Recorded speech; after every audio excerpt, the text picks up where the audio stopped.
Olá, pessoal! Janaína aqui novamente, sejam muito bem-vindos ao meu canal. Você que ainda não é inscrito aqui, você que caiu de paraquedas, eu vou te explicar como é que funciona. A gente tem vídeos todas as quartas e todos os domingos às 8 horas da noite. Fique bem à vontade para estar se inscrevendo, para deixar o teu like, para comentar, dando sugestões, dizendo se você gostou do vídeo. Tudo isso ajuda a fortalecer e a tornar o canal ainda melhor para vocês. E não esquece, gente, também de compartilhar com os teus amigos, com os teus colegas que se interessam pelo assunto. O tema que a gente vai trabalhar hoje é o seguinte: eu vou trazer para vocês algumas das perguntas mais difíceis feitas lá no momento da entrevista de emprego. E junto a isso eu vou dar algumas dicas de como vocês terem uma boa performance quando essa pergunta for feita para você. Então fica comigo, fica até o final que o vídeo vai ser bem bacana. Vamos pro vídeo?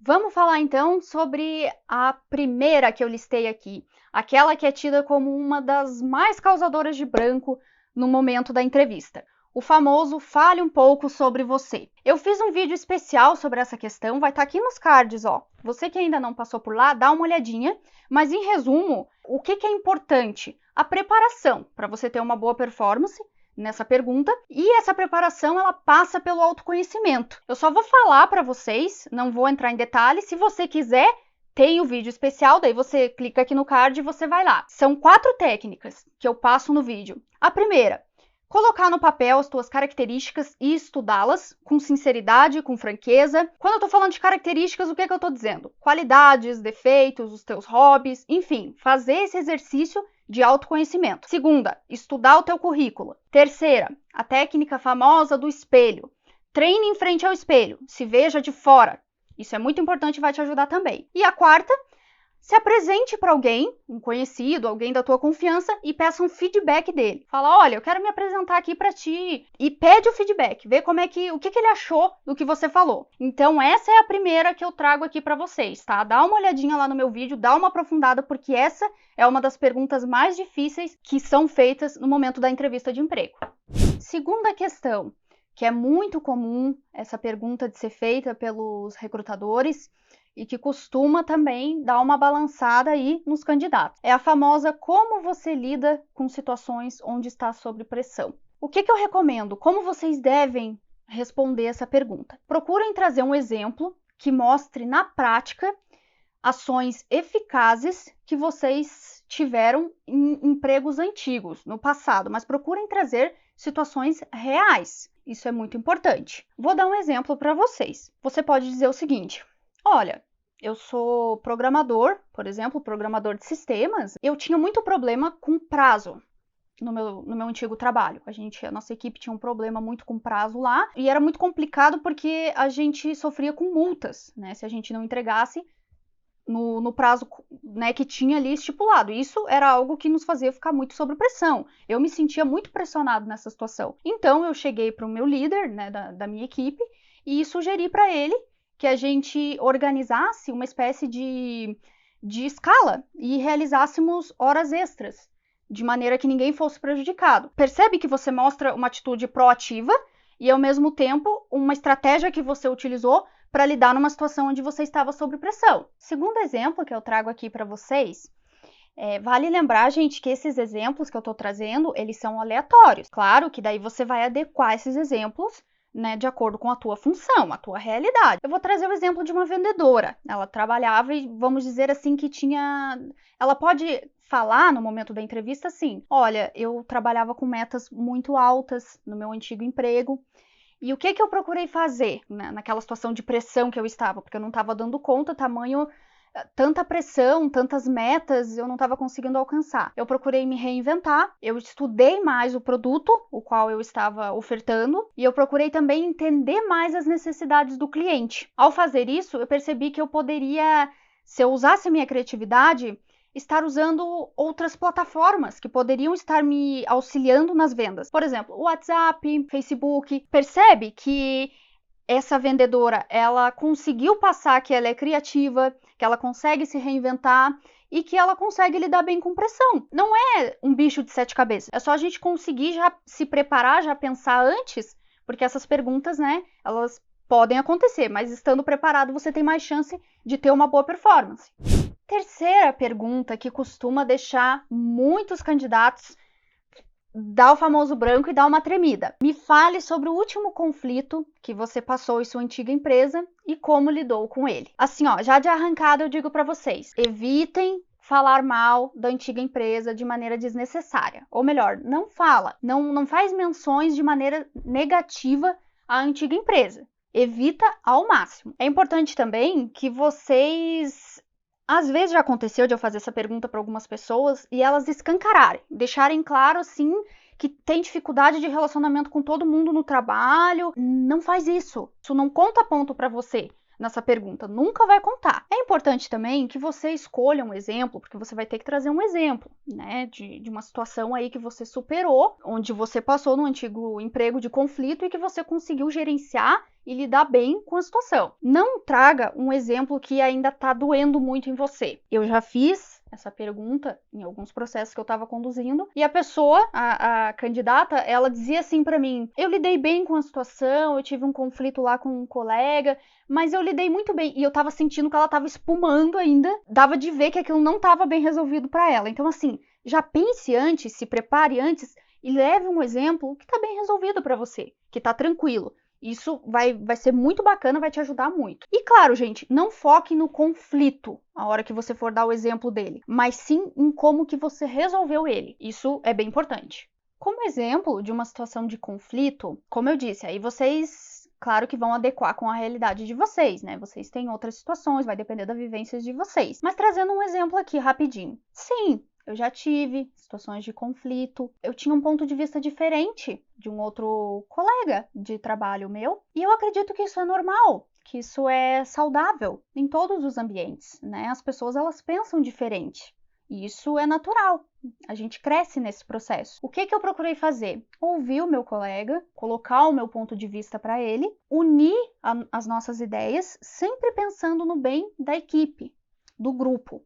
Entendendo que ali não sou eu, ou não é ele. Somos uma equipe profissional. Então, a gente deve pensar no melhor para a empresa, no melhor para a equipe. Então, às vezes, eu tive que ceder um pouquinho, mas isso não é um problema para mim. Percebem como você mostrou uma maturidade bem grande para lidar com o conflito? Isso é bem bacana, tá bom? Pessoal, quarta pergunta aqui da nossa lista que costuma dar aquele branco nos candidatos. É a famosa: por que eu devo te contratar? Gente, toda vez que vocês vão se inscrever num processo seletivo, é comum que tenha descrito, junto com a função, as famosas competências necessárias para a função, para o cargo. Essas competências é aquilo que a gente chama de chá, que são os conhecimentos, habilidades e atitudes necessárias que o candidato tenha. Então, eu vou sugerir para vocês que vocês comecem estudando a descrição da vaga. E vendo, em seguida, o próximo passo é ver o que você tem dessas competências que vem ao encontro daquilo que está sendo proposto ali. É importante que vocês observem que cada vaga, ela é aberta em uma empresa, um processo seletivo, para suprir uma demanda necessária. Ninguém abre uma vaga, por exemplo, de vendedor, porque precisa de um telefonista. Quando se abre uma vaga de vendedor, existem algumas competências necessárias para essa pessoa. Então, é isso que você precisa entender. A empresa vai esperar algumas coisas de você. Ela vai esperar esse famoso chá, como eu te falei. Um conjunto ali de conhecimentos, de habilidades, de atitudes. E você precisa estudar isso em você mesmo. Quando você estudar, fazer essa reflexão e conseguir enxergar com clareza as suas competências que vêm ao encontro daquilo que está sendo pedido pela empresa, você vai responder essa pergunta com muito mais facilidade. Então, vamos para um exemplo prático, né? A gente falou anteriormente sobre as competências, clarificamos um pouquinho isso. Aí, vamos supor que você vai se colocar à disposição, você está participando de um processo seletivo para a área de vendas. O que é importante, gente? Que você, então, procure realçar quais competências em você. Você é uma pessoa que gosta e tem facilidade de trabalhar com metas, você tem cursos na área de vendas, você é uma pessoa que tem muita facilidade no que se refere à persuasão, você gosta de desafios. Percebe que isso logicamente vai brilhar o olho do recrutador, porque são competências que têm a ver com a função. Não esquece também de, quando você for falar isso para ele, falar com força, com vontade, que você realmente demonstre que você está disposto a vestir a camisa pela empresa, que isso é algo que te brilha os olhos. Outra coisa muito importante é que, se você já teve nessa área de vendas, em uma empresa passada, algum tipo de premiação, algum tipo de destaque, essa é a hora de você falar também. Que você diga assim, olha, eu já tive, inclusive, né, uma premiação nessa área. Nesse momento vai agregar bastante.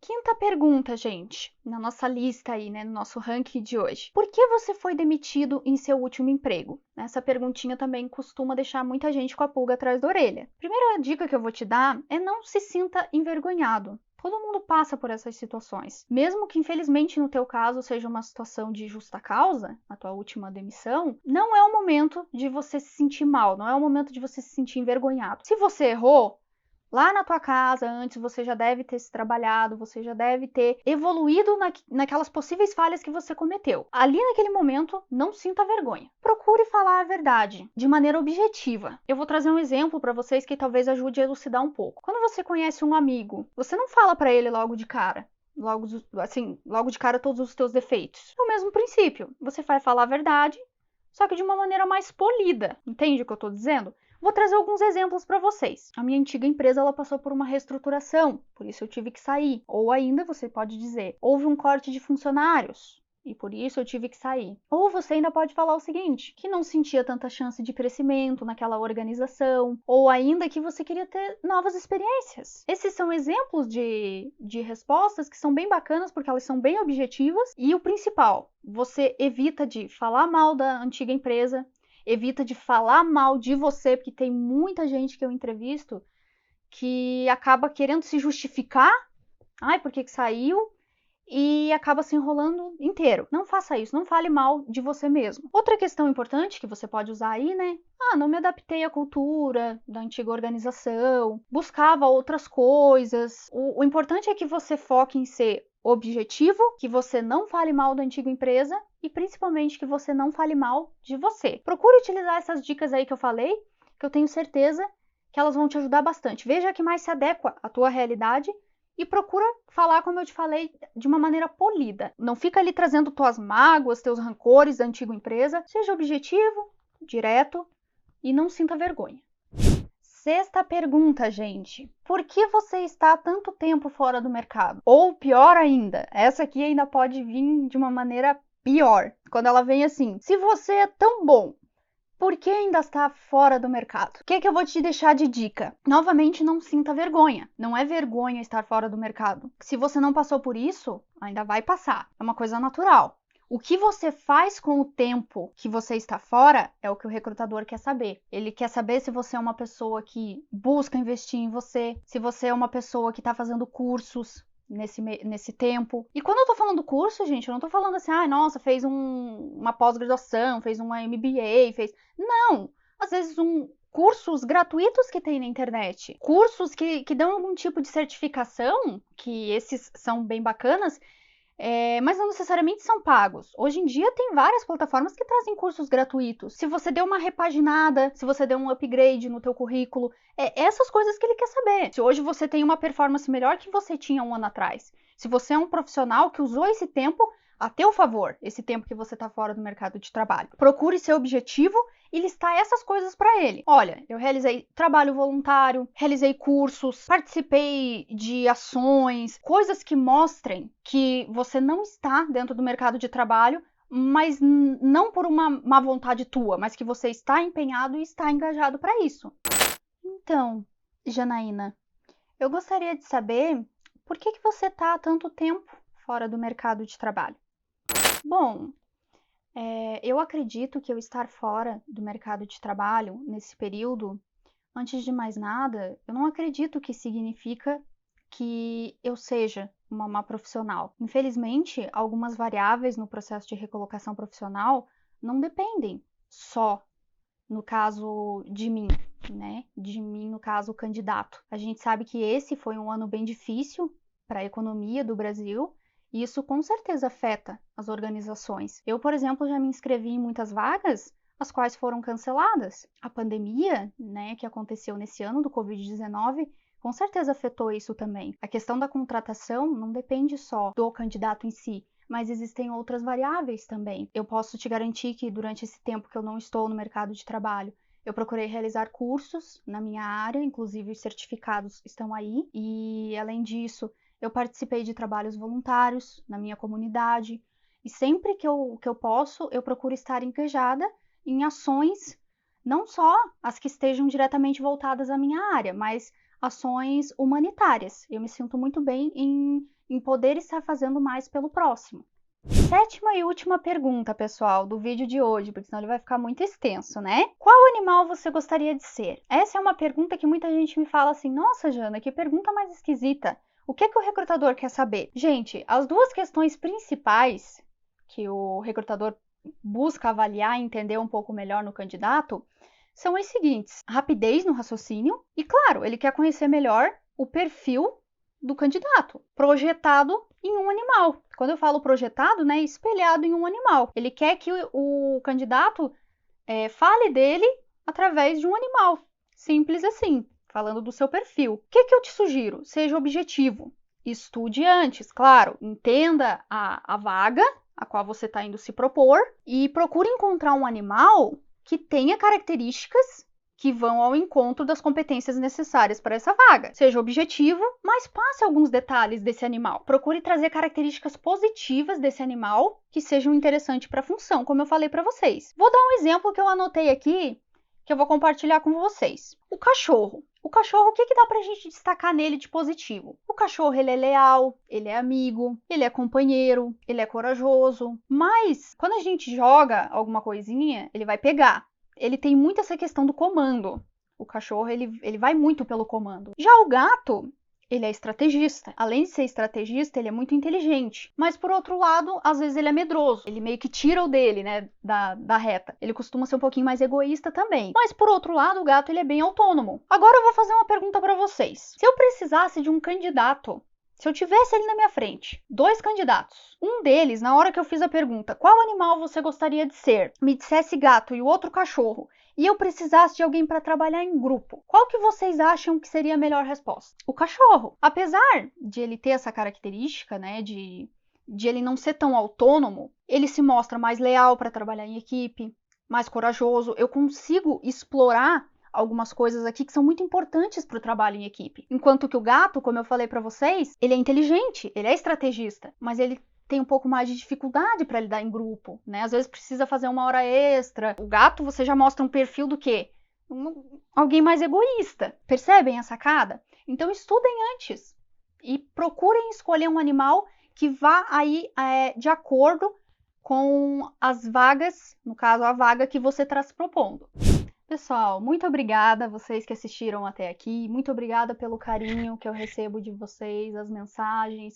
Isso é muito bacana, significa muito para mim, de verdade. Quero só relembrar mais uma vez, temos vídeos todas as quartas-feiras e todos os domingos às 8 horas da noite. Tô sempre aqui esperando vocês para trazer um conteúdo bacana e que agregue aí sempre mais para todos vocês. Eu queria pedir para você que ainda não é inscrito, dá tempo ainda de você se inscrever. Se inscreve aí no meu canal, isso fortalece bastante. Deixa o teu like, não esquece de comentar, comenta, eu achei legal, isso aqui dá para melhorar, me ajudou bastante, eu quero sugerir esse ou esse tema. Fica à vontade aí nos comentários. E não esquece, gente, de compartilhar. É isso, gente.